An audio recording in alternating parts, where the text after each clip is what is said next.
Here's something that nobody tells you when you're broke. Getting from zero to your first $100,000 is not about math. It's not about spreadsheets.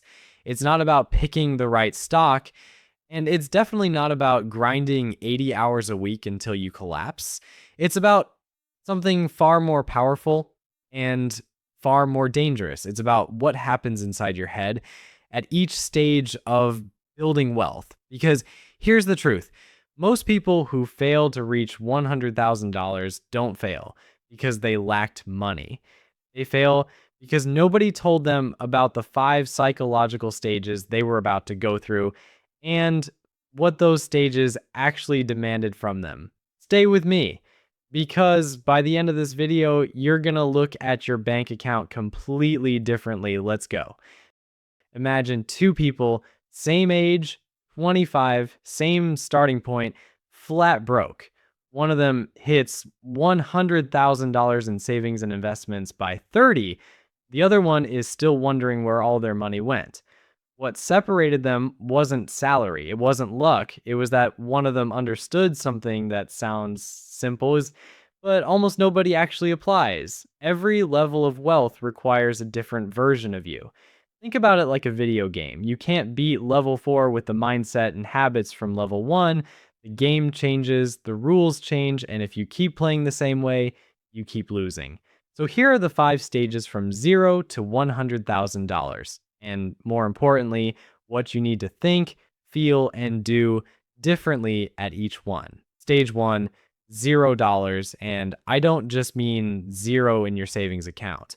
I mean the moment you finally decide that zero is not acceptable anymore. This is actually the most psychologically brutal stage, not because of the lack of money, but because of something called financial shame. Studies show that most Americans find talking about money more uncomfortable than talking about death. Let that sink in. You're broke, maybe in debt, maybe living paycheck to paycheck, and every financial influencer online is showing you their Lamborghini. And your brain does something very human. It protects you by convincing you that wealth is for other people, that the game is rigged, that it's too late. That story, that's the real enemy at stage 1, not your income. Psychologists call this learned helplessness. It's when someone has failed or felt powerless so many times, they stop trying, even when the path forward is actually open. Most people are stuck in stage 1 not because of their bank account, but because of their belief system. Here's what stage 1 actually demands from you: brutal honesty. You need to sit down, open every account, face every single number, no matter how painful, and say this out loud: this is where I am, and this is not where I'm staying. The one move that gets you out of stage 1, a budget, not a fancy app, not a color-coded spreadsheet, just one piece of paper where you write down what comes in and what goes out. Because you cannot fight an enemy you can't see.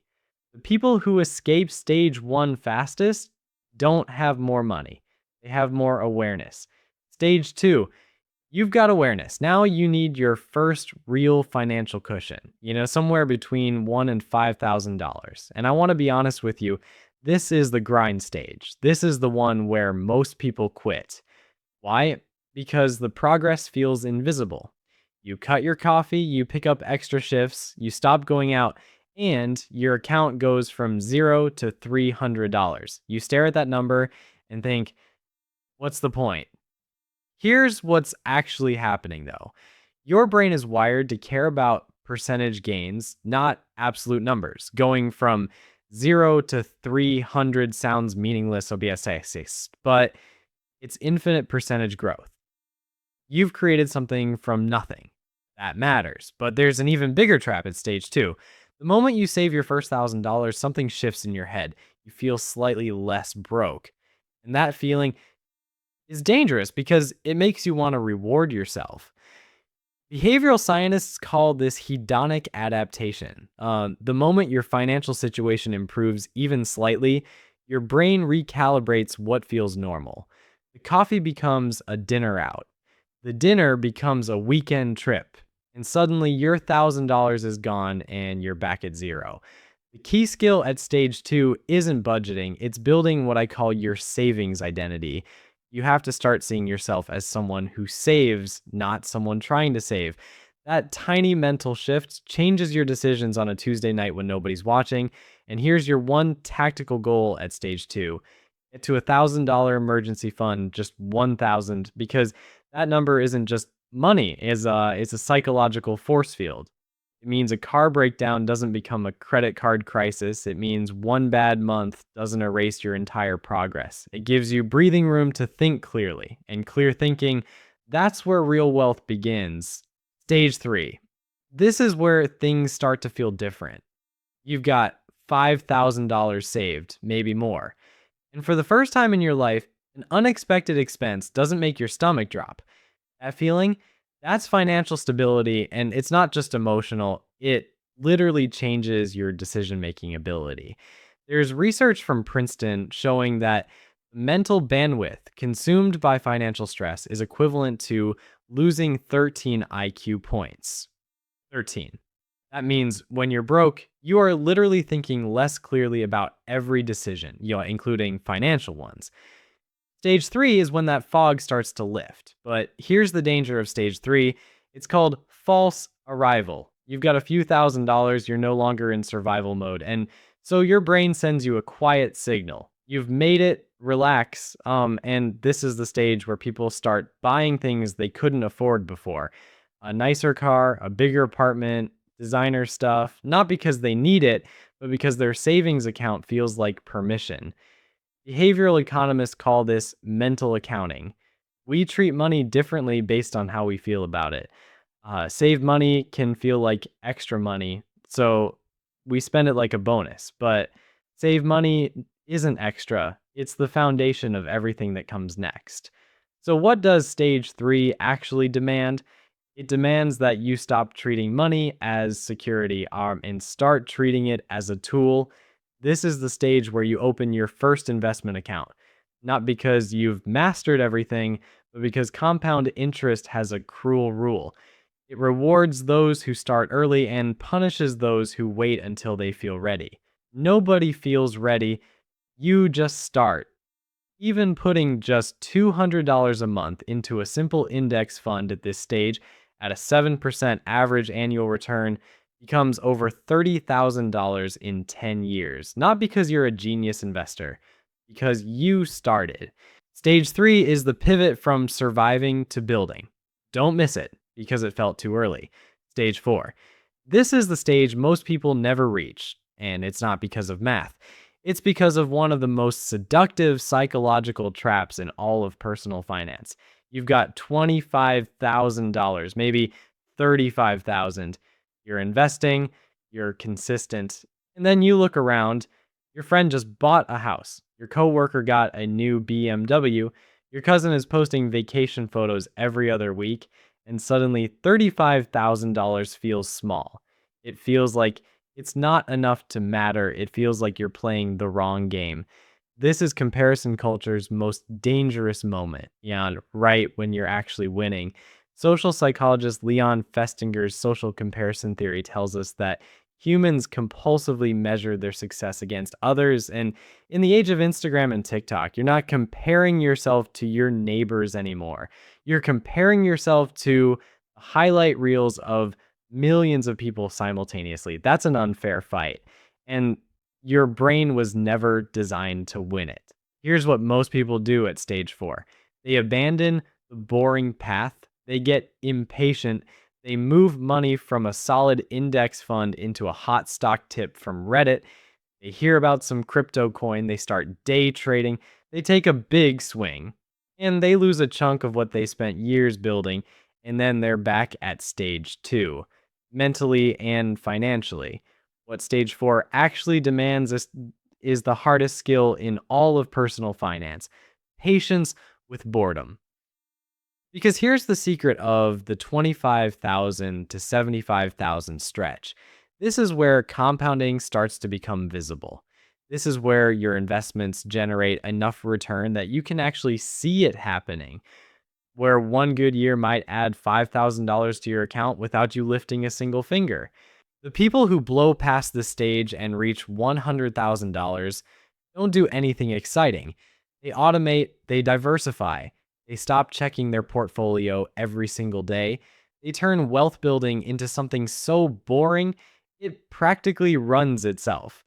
Boring is a strategy, and at stage 4, boring wins. Or stage 5, you're close. $75,000 in savings and investments. You can see 6 figures from here. And this is where I need to tell you something that might surprise you. The final stage isn't really about money at all. At stage 5, the biggest obstacle most people face isn't market crashes, bad investments, or unexpected expenses. It's a quiet, strange feeling that most people have never heard of and almost nobody talks about. It's called wealthy person imposter syndrome. You grew up without much money. You watched your parents stress about bills. Money was always the enemy, always scarce, always the cause of tension. And now you have $80,000 and something feels wrong. Like you don't deserve it. Like it's going to disappear. Like you're simply not the kind of person who has this. Psychologists call this a money script. It's a deeply held subconscious belief about money that was formed in childhood. If you grew up hearing things like, we can't afford that, or rich people are greedy, those scripts don't just disappear when your bank balance changes, they follow you into adulthood. And they can cause people to unconsciously sabotage their own wealth right at the finish line. This is why some people, right when they're about to cross into 6 figures, make a massive purchase they don't need, or give large sums away out of guilt, or suddenly stop contributing to their investments. Not because they can't afford to keep going, but because subconsciously, wealth doesn't feel like where they belong. Stage 5 demands the most important thing of all, a new identity. You have to allow yourself to become someone who has $100,000, not someone trying to get there, someone who belongs there. That shift in self concept is what actually crosses the line, and it's what determines whether $100,000 is a destination or a launch pad to something much bigger. Because here's what nobody tells you about reaching $100,000: the money itself barely changes your life. What changes is the proof, the evidence that you can do it, the permanent, unshakable knowledge that you built something from nothing, stage by stage, through confusion and setbacks and comparison and doubt, and every voice that told you it wasn't for you. That's the real $100,000, and it lives inside your head. So let me ask you something. Which stage are you in right now? Because the most valuable thing you just learned isn't a budgeting tip or an investment strategy. It's that every stage you're in, whether it's 0 or 90,000, is asking something specific of you, already a mindset, like a skill, a new version of yourself. And the gap between where you are now and $100,000, it's mostly not financial. It's mostly psychological. You don't need to be smarter, luckier, or born into the right family.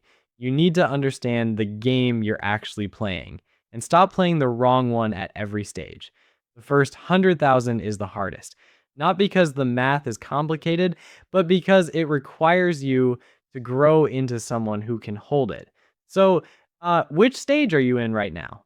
Drop it in the comments below. I read every single one. And if this video helped you see your financial journey differently, you already know what to do. Hit subscribe because we're just getting started. I'll see you in the next one.